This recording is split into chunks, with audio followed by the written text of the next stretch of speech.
Hello, നമസ്കാരം.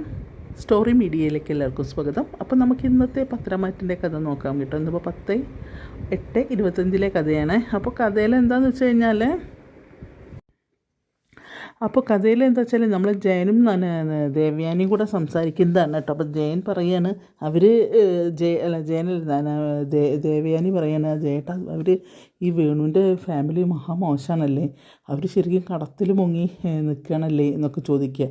അപ്പോൾ പറയും, അതിപ്പോൾ നിനക്ക് ഇപ്പോഴാണോ മനസ്സിലായത് എന്നൊക്കെയാ. അപ്പോൾ പറയും, അല്ല നമ്മൾ കൊടുത്ത ഗിഫ്റ്റ് കൊടുത്ത നെക്ലസ് വരെ വിറ്റ് അവർ കടം വിട്ടങ്ങൾ അവർ എന്തുമാത്രം കടത്തിലായിരിക്കും എന്നിങ്ങനെ ചോദിക്കുകയാണ്. അപ്പോൾ പറയാം, അന്ന് എന്നിട്ട് എന്തുമാത്രം നീ അന്ന് നമ്മുടെ മരുമകളെ തള്ളിക്കളഞ്ഞിട്ട് അവളെയല്ലേ സ്നേഹിച്ചിരുന്നത്, നീയും ജലജയുടെയും ജാനകിയുടെയും കൂടിയിട്ട് ഒരുപാട് അവർ ദ്രോഹിച്ചിട്ടുണ്ട് എന്നൊക്കെ പറയും. അതൊന്നും ഓർമ്മിപ്പിക്കല്ലേ ചേട്ടാ, എനിക്ക് തെറ്റുപറ്റിപ്പോയതല്ലേ എന്നൊക്കെ അങ്ങനെ പറയും.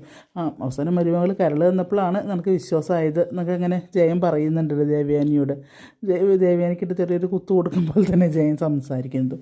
അപ്പോൾ പറയും, എന്തായാലും ഇതിങ്ങനെ വിട്ടാൽ പറ്റില്ല അറിയാം, പക്ഷേ ഇങ്ങനെ ഡൈവേഴ്സ് നമ്മുടെ തറവാട്ടിൽ അങ്ങനെ ആരും ഡൈവേഴ്സ് ചെയ്തിട്ടില്ലല്ലോ. അത് കാരണം അവളുടെ അച്ഛൻ്റെ അമ്മയുടെ അടുത്ത് നിന്ന് മാറ്റിയിട്ട് അവളെ വഴിക്ക് നടത്തിയിട്ട് അവനൊരു നല്ലൊരു ജീവിതം ഉണ്ടാക്കി കൊടുക്കണം എന്നറിയും. അപ്പോൾ പറയും, അത് നടക്കും തോന്നുന്നില്ല, കാരണം അവളെ കണ്ണെടുത്താൽ കണ്ടുകൂടാ, എനിക്ക് അനാമികേനെ കണ്ണെടുത്താൽ കണ്ടുകൂടാ, അവർ ഒരുമിച്ച് പോകുന്ന എനിക്ക് തോന്നുന്നേ ഇല്ല എന്നറിയും.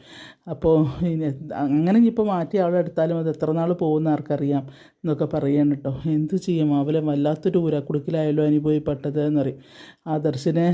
ആദർശിനെ പോലെ തന്നെയായിരുന്നു എനിക്ക് അനിയും. കൂട്ടത്തിൽ ഇളയത് അവനായതുകൊണ്ട് ഞാൻ ഒരുപാട് ഒത്തിരി എടുത്തുകൊണ്ട് നടന്ന് ലാളിച്ച് വളർത്തിയതാണ് അവനിങ്ങനെ വന്നല്ലോ എന്ന് ഓർക്കുമ്പോൾ ഭയങ്കര വിഷമമുണ്ട് എനിക്ക് എന്നൊക്കെ പറയും. എന്തായാലും ഞാൻ ഇത് വെറുതെ വിടാനൊന്നും പോകുന്നില്ല, ഞാൻ അന്വേഷിക്കാൻ പോവാണ്, കൂടുതൽ ഡീറ്റെയിൽ ആയിട്ട് ഞാൻ അന്വേഷിക്കട്ടെ. അവരുടെ എന്താണ് ഏതാണെന്ന് നമ്മൾ അന്വേഷിച്ചതുമില്ല. കല്യാണം വന്നു, അവന് ഇഷ്ടമല്ലെന്ന് ചോദിച്ച് കല്യാണം കഴിപ്പിച്ചു കൊടുക്കുകയും ചെയ്തു. ഇനിയിപ്പോൾ എന്തായാലും ഞാൻ കൂടുതലായിട്ടൊന്ന് അന്വേഷിച്ചിട്ട് എന്താണ് വരാൻ പോകുന്നതെന്ന് അറിയാലോ എന്നൊക്കെ അങ്ങനെ ദേവയാനി ജയനോട് പറയാനുണ്ട്. അതിന് പിറ്റേ ദിവസം നമ്മുടെ നന്ദുവിനെ കാണാൻ പോകുന്നുണ്ട്. അപ്പോൾ നന്ദുവിനെ കണ്ടിട്ട് പറയും, പിന്നെ അമ്മേ, പിന്നെ ഫുൾ